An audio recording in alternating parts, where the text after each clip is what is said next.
Up on NTC News, Acting President Lisa Freeman talks to us about the school and its future. This, while a court gets ready to rule on the former president and his controversial severance pay. Also ahead, the Student Center gets ready for a major makeover. NTC News starts right now. You're watching NTC News, DeKalb County's only television news source, on the campus of Northern Illinois University and from the Northern Television Center. This is NTC News Tonight. It's coming straight from the president's mouth. Hello, I'm Austin Hanson, and thanks for joining us. And I'm Adam Carr. It's Thursday, October 12th. NIU has seen a lot of changes lately. This summer, former President Doug Baker resigned after an investigation found he mismanaged the university through improper hiring practices. NIU's executive vice president and provost stepped in to fill the vacancy. Jesse Slacks joins us now with the acting president, who talked about some of the changes and her vision for the university. Thanks, guys. We are now joined by Acting President Lisa Freeman. Thank you for joining us today. Thank you for inviting me. It's a pleasure to be here at Northern Television. You have been in the presidential seat for more than 3 months now. Hopefully it's been a smooth transition. How have your roles and tasks changed now that you moved from executive vice president up to president? So time has really flown. I hadn't really thought until you just mentioned it that it's been 3 months, but I guess it has been. I want to start by saying it's really an honor and a privilege to serve NIU as the acting president. This is an institution I care deeply about, and I just really am honored and privileged to serve in this role.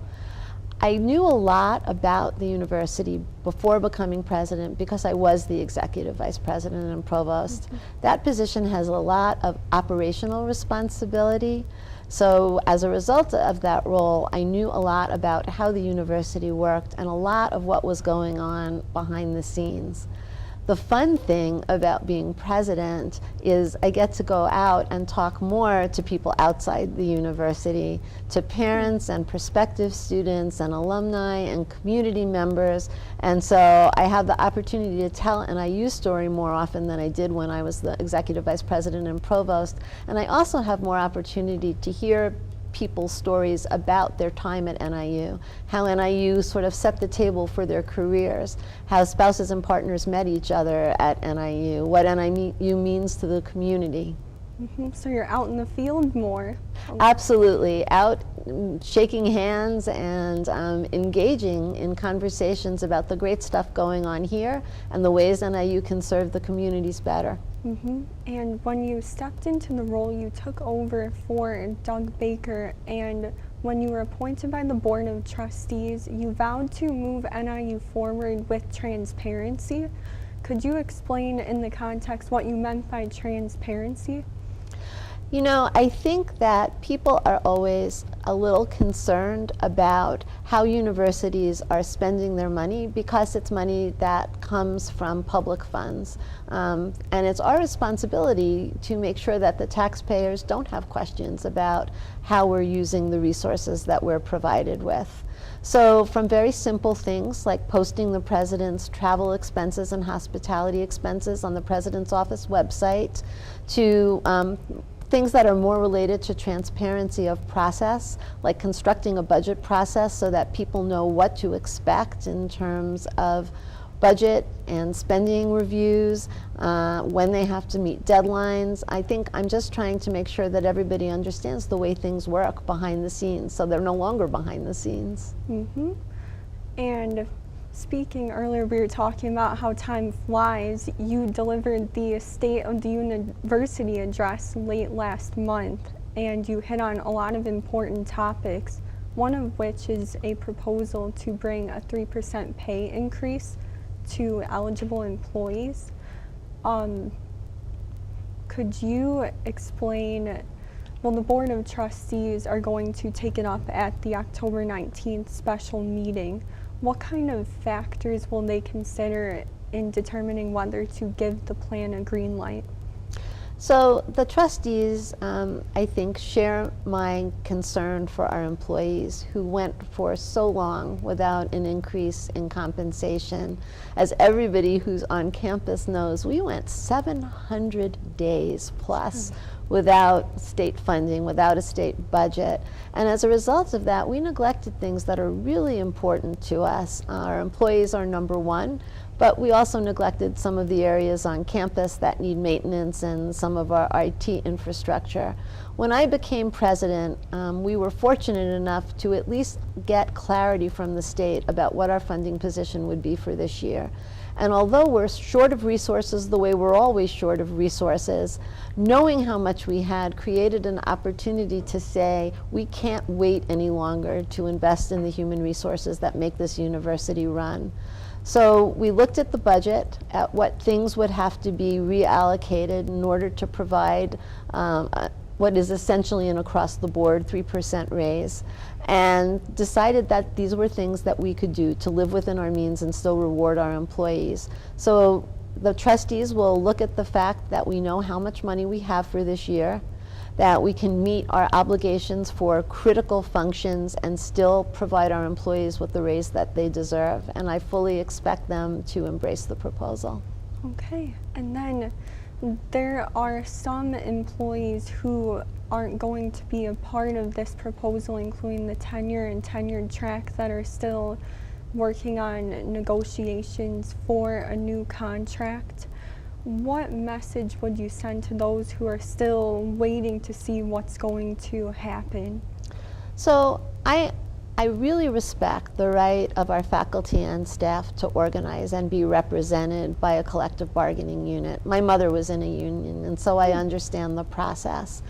And collective bargaining doesn't exclude our employees from getting a raise. What it does is provide a different pathway to getting that raise. So the increment or the increase in pay has to be bargained in the negotiation process. Illinois law ensures through the Finance Act that employees who have open contracts, who are bargaining an increment plan, can get that plan retroactively. So our employees are not getting, it doesn't mean they're not going to get the raise. It means that the pathway for them to get there is slightly different. It could take longer. We actually have not just our faculty contract open, but we have 7 open contracts, and they're all at different stages in negotiation. So the pathway for each of those unions may be slightly different, but they all have an opportunity to bargain a pay raise. Okay, thank you for kind of clarifying how it works. Another big topic that came up at the State of the University and this semester is enrollment. We saw a spike in freshman enrollment, law students, and even in just the retention of existing NIU students. But it also means that the overall enrollment was down a few percent, but that's a familiar trend at many Illinois public universities. As you said, we went 700 plus days without a state budget. What strategies are you employing that could possibly help curb this trend? So it is my great pleasure as president to work with the members of our leadership team to promote the university to prospective students and their parents. We offer such a wonderful education that I think the best thing we can do to increase our enrollment is tell our story. And we're doing that through multiple pathways and multiple media outlets. One of the things that we're doing more effectively now than we ever have done before is targeted internet advertising. You know, people my age look for billboards. They look for glossy pamphlets about the university to arrive in the mail. But many of the students who are thinking about going to college really don't read the pamphlets that come in the mail and aren't looking at the billboards when they're driving. But they do pay attention to what pops up on their computer screen when they're surfing the web or checking their email or watching streaming video of some sort. So NIU is being very intentional about making sure that we target our advertising to students, and based on what their internet activity is, give them programs that will be of interest to them. And I see the power of this when I check my own Gmail account. You can see I'm wearing red and black today. I wear a lot of red and black. And somehow Google has figured that out. So every time I get on my computer, I'm offered an opportunity to purchase red and black clothes. Well, every time prospective students get on their computers to look at where they might want to go to college, NIU will be there telling them why NIU is a good place for them to go.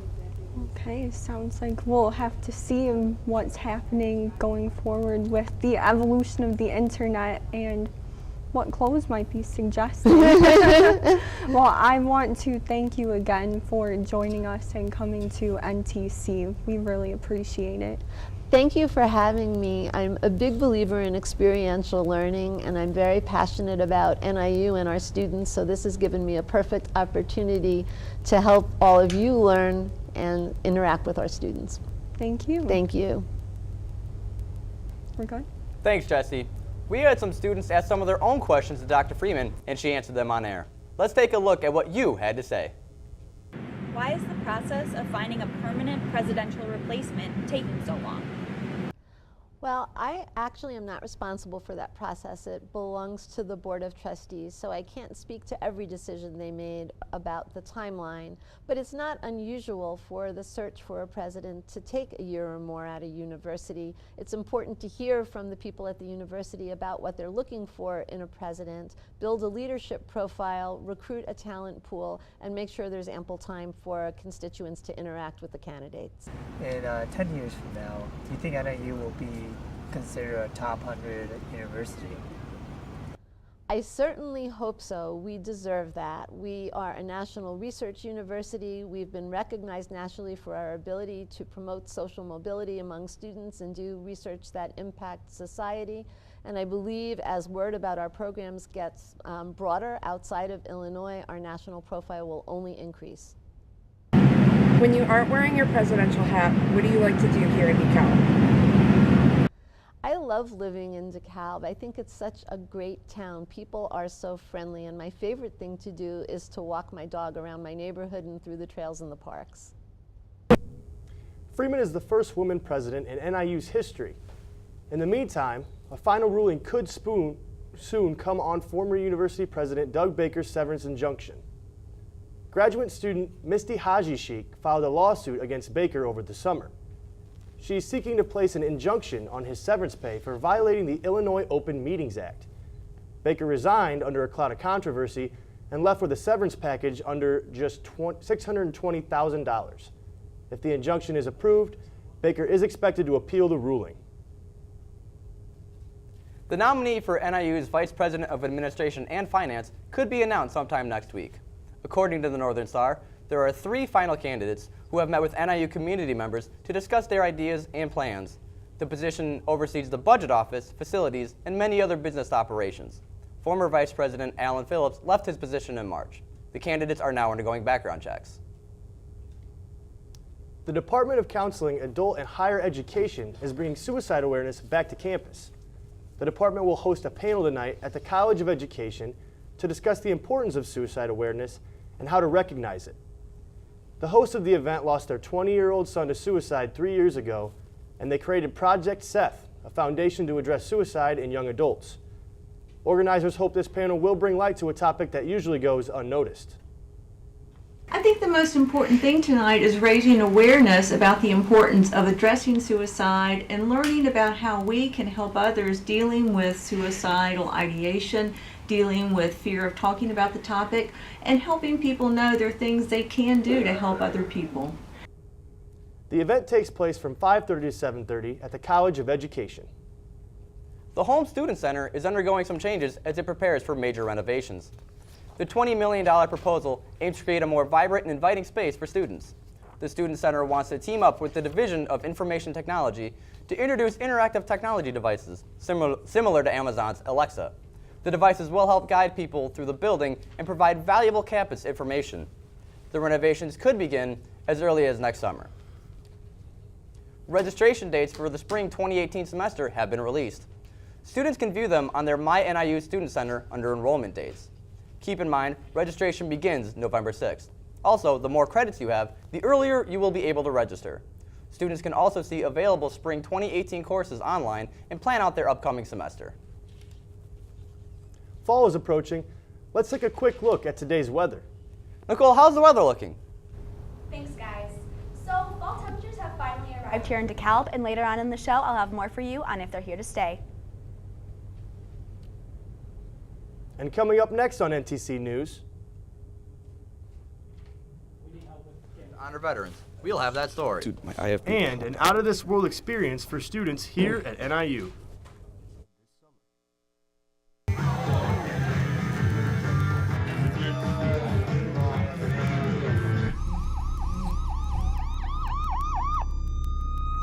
You made this vacation happen, cleverly merging promotions, double points with every purchase, and cross-referencing travel sites.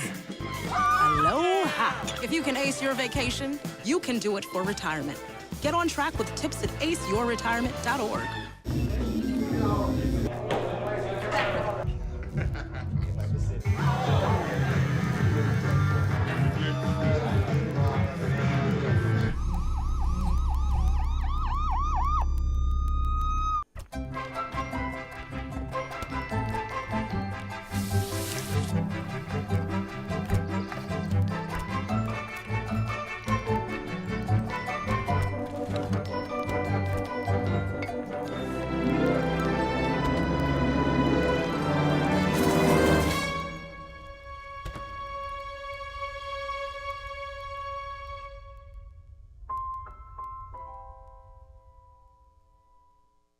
Listen, I realize that I'm not perfect, but it all really started to change because you judge me for having a problem. No one is going to know that I need help. I need help. I know that no one is going to judge me for having a problem. I realize that I'm not perfect, but it all really started to change because you listen.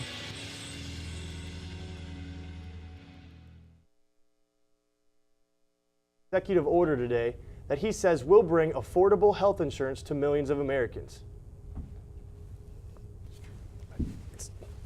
He says the order will allow people to buy short-term policies that won't have to comply with Obamacare protections for pre-existing conditions. It also allows them to purchase health insurance across state lines, freeing healthcare providers from state oversight. Critics worry that this will drive healthcare providers to sell plans with lower premiums and skimpier benefits, eventually driving prices up for older people.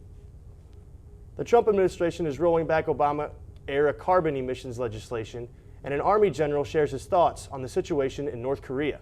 Carl Reevy has more in this week's Political Pit Stop. Thanks. The Trump administration signed a proposal Tuesday to roll back key legislation from the Obama administration that regulates carbon emissions.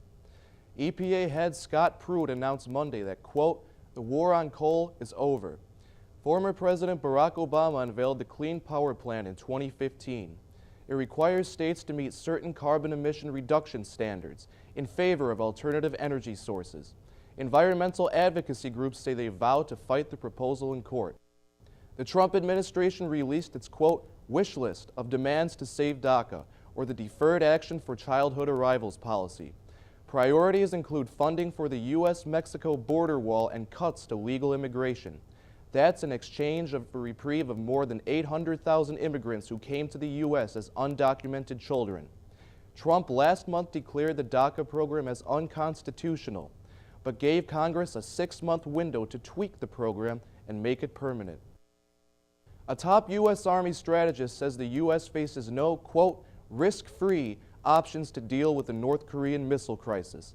General Mike Milley says a full-scale war on the Korean Peninsula would be, quote, horrific at an annual Army news conference Monday in Washington. He also denounced the prospect of an intercontinental ballistic missile striking the U.S. Milley says elected representatives will have final say on the nation's plan, but he says they face a timeline based on North Korea's development of a missile program. Trump has ramped up his threats on social media against leader Kim Jong-un. That's all for this week's Political Pit Stop. Back to you guys. We'll have more on DACA and North Korea as the situation develops. Tau Kappa Epsilon fraternity hosted its 3rd annual Flags to Remember philanthropy event. 5,000 American flags were placed on the lawn of TKE's chapter house to symbolize the service men and women who have lost their lives in the Middle East. Participants who donated $1 were given a flag of their own to place on the lawn. Senior member Justin Whitcomb says he is happy to donate military families in need. The USO, which really helps the military, but mainly their families, so it helps support their families while their spouse or whoever is out to sea. So far, TKE has raised $1,200 to donate to the United States organization. 2 NIU professors are building a virtual lab to teach students about renewable energy systems. The NIU Department of Technology received an energy grant from the National Science Foundation to help develop the program. Students will be able to conduct microgrid simulation experiments. This will help them learn how wind and solar energy sources can power households. The virtual lab will be available for students in 3 years. The NIU Mars Rover Club is exploring new territory. I got a chance to speak with all of them.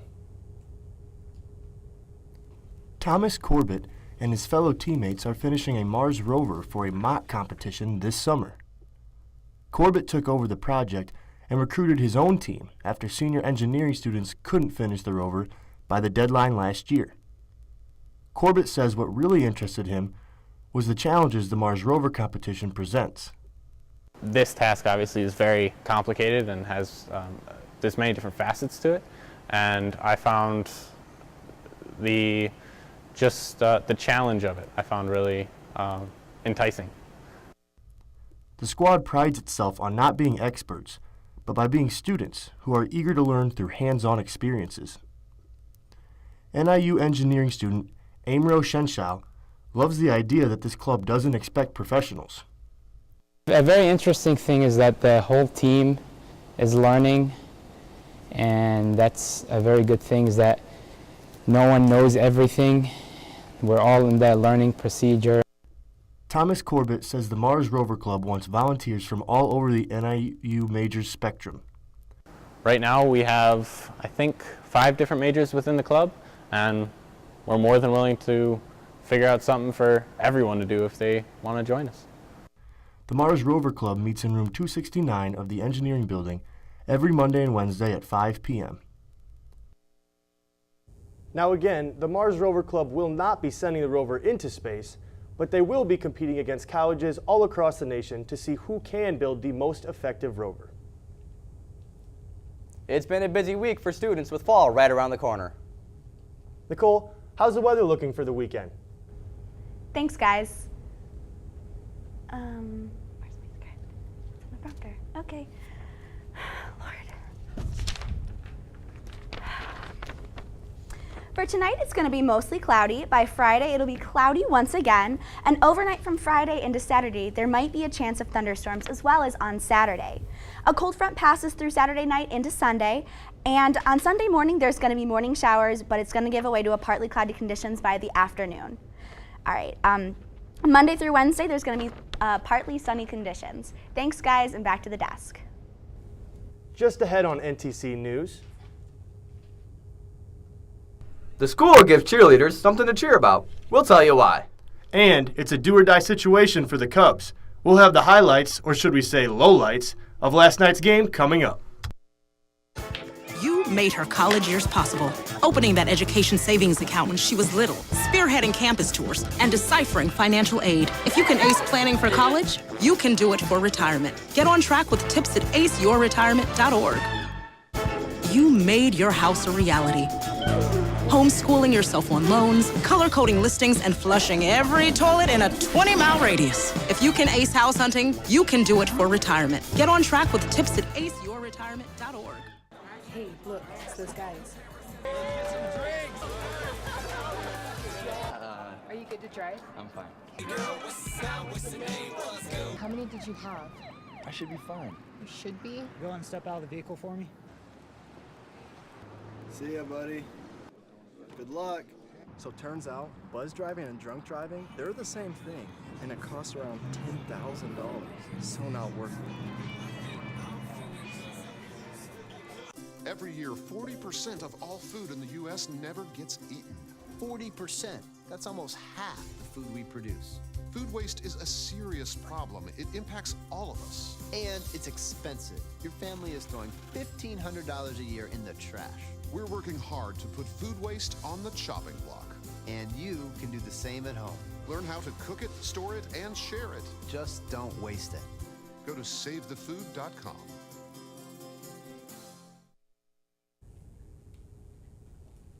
The NIU cheerleading team is jumping for joy after becoming a recognized student organization. The team received unanimous approval at Sunday's SA Senate meeting. The team wanted recognition because they say they're the reason NIU's name is always out in the community. The organization was cut from recognition last year because of university budget cuts. It's been a busy week in NIU sports. And the Cubs are in a do-or-die situation. It's time to move it over to the Sports Hub with NTC Sports reporter Caitlin Smith.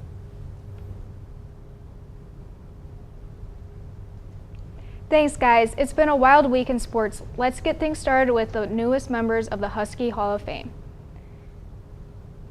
NIU Athletics inducted its 2017 class into the Husky Hall of Fame last Friday. The biannual induction ceremony began with a cocktail reception at the Duke Ellington Ballroom at the Home Student Center. Current members and former inductees of the Hall of Fame were welcomed back by the NIU crowd. 6 athletes were inducted, adding to the nearly 200 athletes who call themselves members of the Hall of Fame. Among those enshrined were women's basketball player Angela Lockett and football standout Garrett Wolf. The football team's defense looks to continue its dominance against the Buffalo Bulls Saturday. The Huskies' defense has 34 tackles for loss to lead the NCAA. They are led by redshirt sophomore defensive end Sutton Smith, who leads the nation in sacks and tackles for loss. It will be NIU's first road test in the Mid-American Conference after defeating the Kent State Golden Flashes 24-3 for a homecoming victory last Saturday. NIU head coach Rod Carey says he's unsure if redshirt sophomore Daniel Santa Catarina or redshirt freshman Marcus Childers will be starting at quarterback. Buffalo looks to recoup after losing to the Western Michigan Broncos 71-68 and MAC record 7 overtimes. Kickoff for the game is at 2:30 p.m.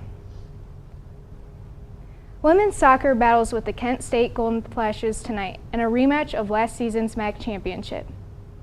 The Huskies are coming off back-to-back overtime wins against Miami and the MAC favorite Ball State Cardinals over the weekend.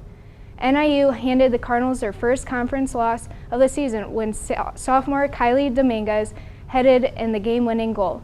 The Huskies led the all-time series against the Golden Flashes with 9 wins, 8 losses, and 4 draws. The Huskies lost a heartbreaker in last year's MAC championship when the Golden Flashes scored the game-winning goal in the 86th minute. It was the only goal scored in the game. Junior middle blocker Meg Wolowitz joined us to talk about the volleyball team and conference play beginning underway. So you guys are 3-3 in conference right now. Yeah. Do you think that there's been a major difference in your guys' play, like with conference play starting up? Yeah, I think we definitely are coming out a lot stronger, a lot more aggressive, a lot more energy, just because it's kind of like go time now. I think a lot of times during preseason we're kind of like, oh, like this is a really good team, like let's try and go get them. But we've really worked as a team on our perspective on things, and I think that has really helped us get to the way we want to play now. You can catch the entire interview on Top Shelf Sports. The Cubs and Nationals picked up action last night after Tuesday's postponed game. Steven Strasburg was on the bump of DC in this one. Early in the game, with a man on second, Addison Russell puts a jolt into one that would have carried out onto Waveland Avenue on any other day. The weather made it very difficult for hitters in this big game. In the top of the third, with runners on second and third, Ryan Zimmerman hits an awkward chopper off of Jake Arrieta. Cubs shortstop Russell can't handle the bounce, and the Nationals take a 1-0 lead. Strasburg was dealing for the Nationals, mowing down Cubs hitters left and right with his nasty changeup. The Nationals ace would end the game with 12 strikeouts, fooling hitters such as Addison Russell, Ben Zobrist, and Jason Hayward. In the top of the 8th, the Cubs would bring in closer Wade Davis with the bases loaded. Nationals center fielder Michael Taylor promptly unloads the bases with an opposite field grand slam into the wind. The Cubs' Ian Happ couldn't believe it. The Nationals players were going absolutely crazy, knowing the game was all but over. Cubs fans threw the home run ball back in disgust.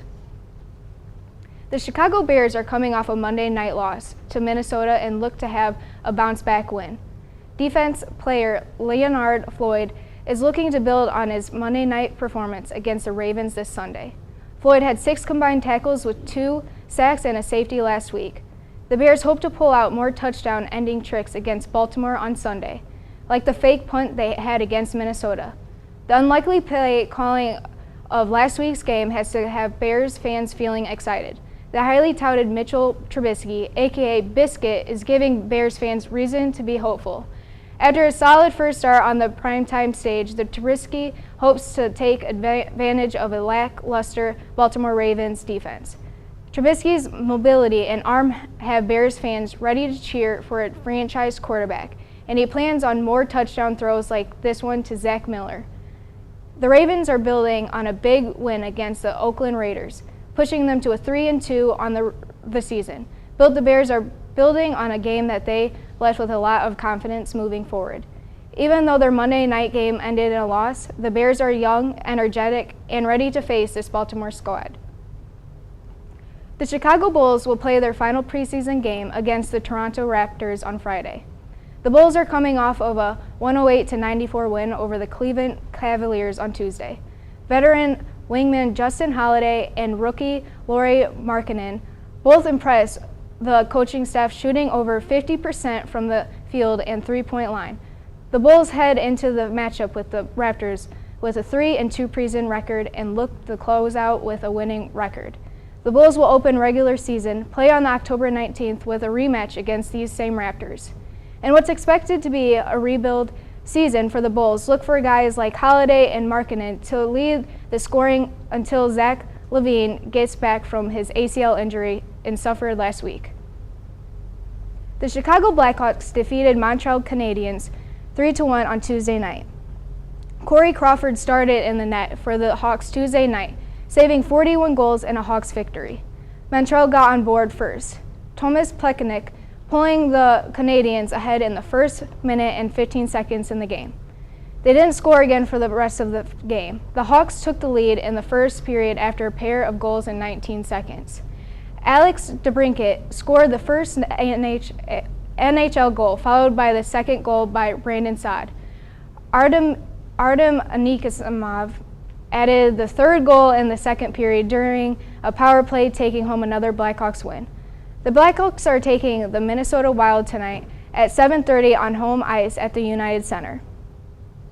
The U.S. men's soccer team will not participate in the World Cup for the first time since 1986, after losing to Trinidad and Tobago on Tuesday. Trinidad opened the scoring in the 17th minute when Omar Gonzalez looped across over U.S. goalkeeper Tim Howard's outstretched arms to give Trinidad a 1-0 lead. Trinidad's fans were excited after the first goal and could feel the U.S. elimination at their fingertips, and their team would add to the excitement. In the 36th minute, Alvin Jones doubled Trinidad's lead when he smashed a swerving shot from the right side right past Howard. The U.S. started a comeback attempt in the 46th minute when Christian Pulisic fired a ball just outside the penalty box and into the back of the net to cut the U.S. deficit to 1 goal. The U.S. was never able to find the equalizer and lost by a final score of 2-1. That will be it for NTC Sports, and as always, go Huskies. Let's send it back to the desk. Thank you, Katie. We went on campus to hear some students' opinions on the Cubs and Nationals in their series deciding Game 5. Yeah, I'm pretty sure we got this game in the bag. We got Kyle Hendry pitching, so he's our big dog. All right, yeah, well, I'm confident. I think the Cubs are going to win tonight. I thought they should have won it yesterday, but I think that it was a bit rough coming off the rain delay. The series deciding Game 7 starts at 7 p.m. And that's it for us at NTC News Tonight. NTC News Tonight is produced and directed by students here at Northern Illinois University. Thanks for watching, and in collaboration with WNIJ, we're going to leave you now with Knee High singing Stay Young. It will air Thursday night at 7 on 89.5 FM and WNIJ.org. Take care, everyone. Hey, don't wanna say, I wanna stay.